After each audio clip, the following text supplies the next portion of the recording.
we're very happy with them.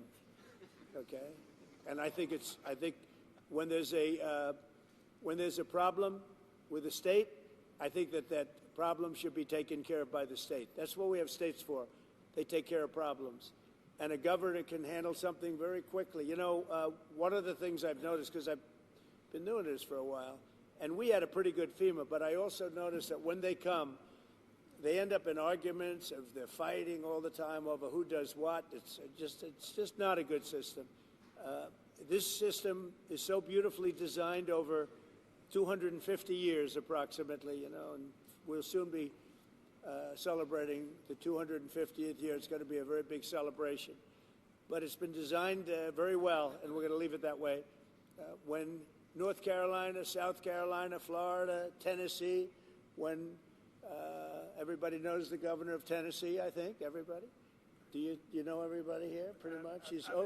I never thought of it, but you're right over the ridge. Right over the hillside. So you're here to help. That's great. The people in this region, including Tennessee, the people of Appalachia, are grateful that you are here and that you haven't forgotten it.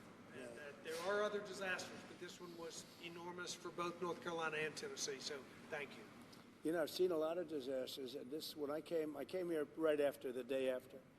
And when I came here, I couldn't believe it, actually. I couldn't believe the damage. And I've seen a lot of them.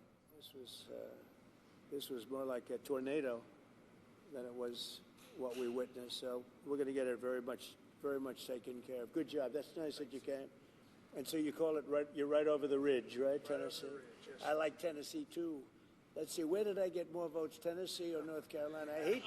I hate to tell you, North Carolina, it was Tennessee. There's one of the counties in this disaster that had 88% for you. So 88%, yeah. No, the people are just incredible people. Yeah.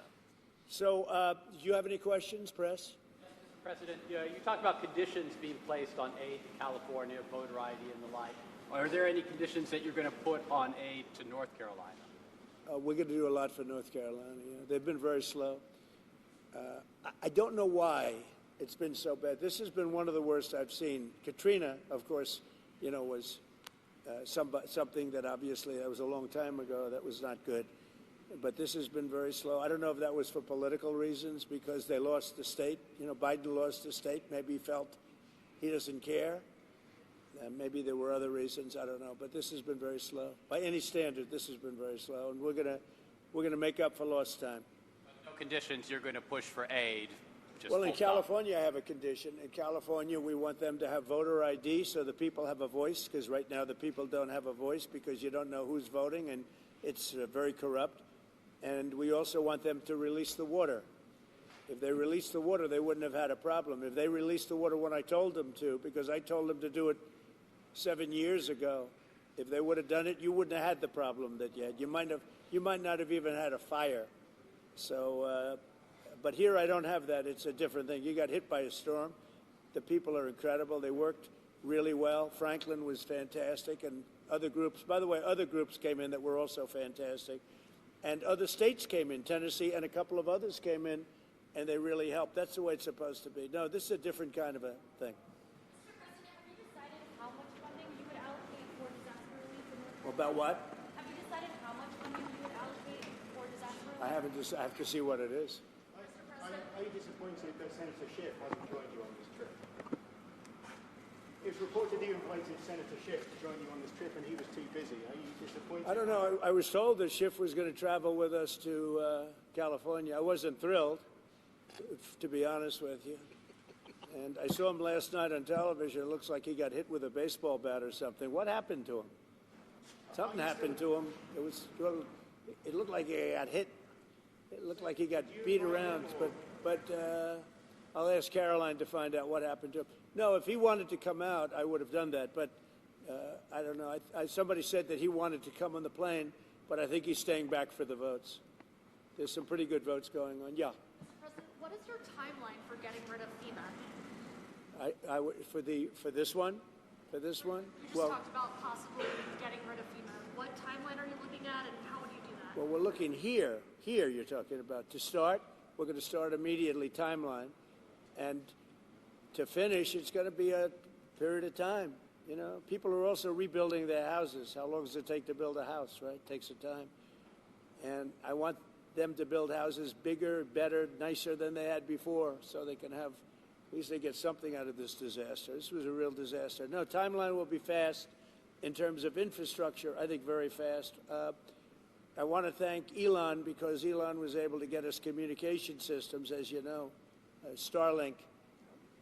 We had no communication. The first day I got here, I was asked by one of the people, one of the really great representatives, professionals, that is there any way you could get Starlink here, because they had no communication whatsoever.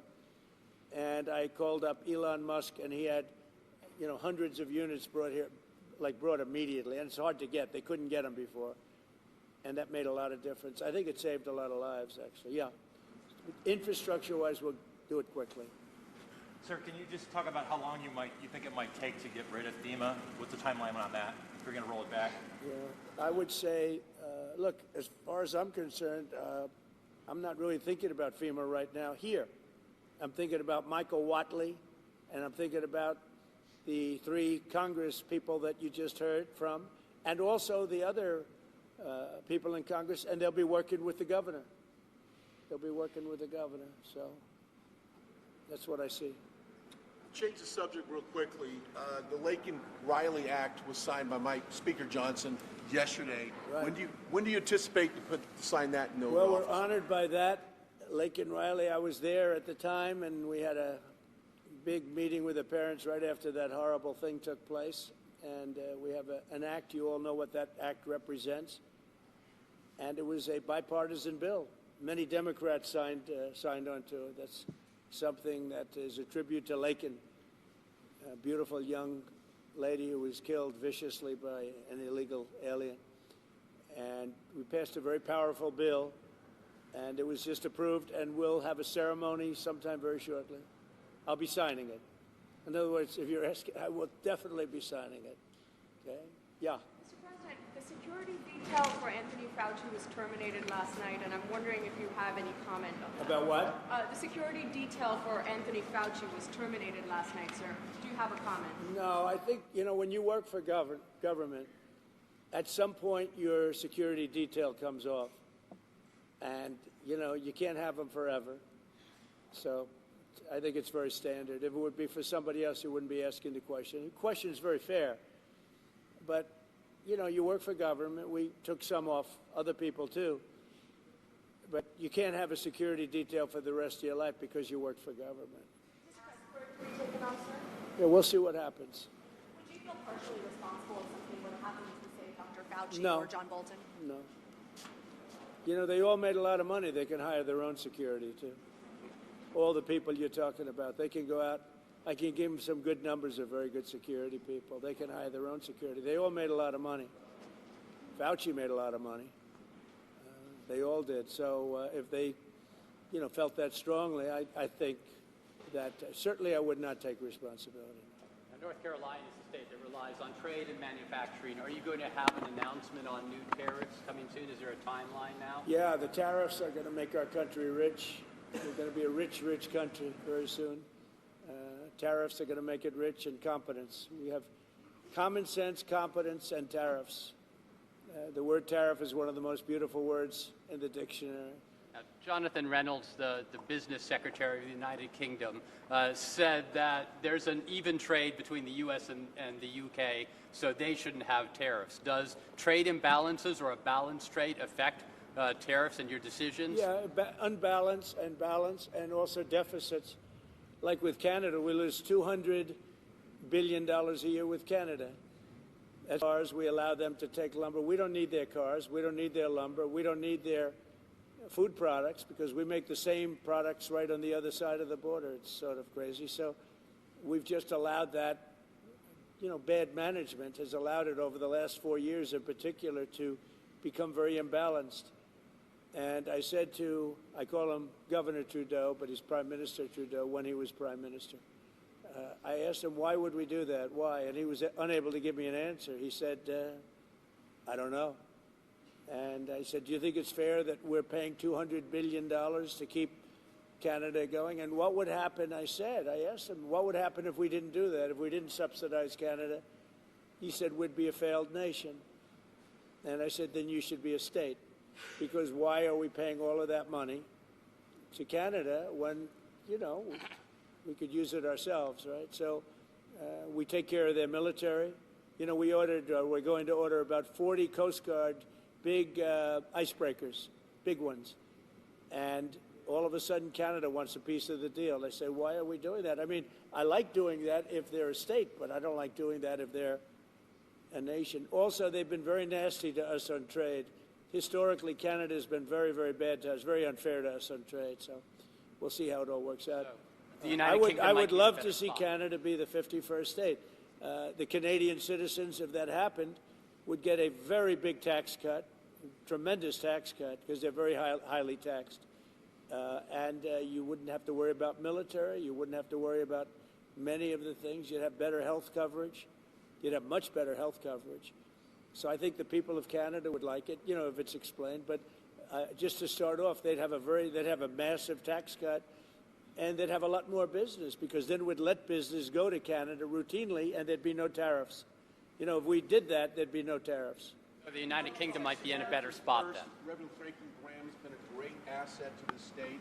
Talk a little bit about the way Samaritan Purse has helped North Carolina. Yes, once again, the first. Reverend Franklin Graham has been a big part of Samaritan Purse and their aid to North Carolina. Just want to get your thoughts Well, on that. Franklin Graham has been a big asset to the state. His father was a big asset to the state, to the country, both of them. I just think this. I think Franklin and other people that are doing what Franklin have done, but you know, I've known Franklin so long. He was at the inauguration. He made a speech, beautiful prayer. He does a great job. And we made a big donation, and it was money well spent. Sometimes you make donations, it's not well spent. He's done a great job here. He's done a really great job. So I want to thank you. We're going to the site now, and one of the sites, and I think for those that haven't seen it, you won't even believe it. But not enough work was done. We'll get it done fast. And I can speak for the Republican congressman. We're going to knock it out, right? We're going to knock it out. And I think we take it very personally, because North Carolina was very unfairly treated. Very, very unfairly treated. And it was obvious. It was too obvious. And we're going to make up for lost time. So thank you to the people of North Carolina. Thank you, everybody.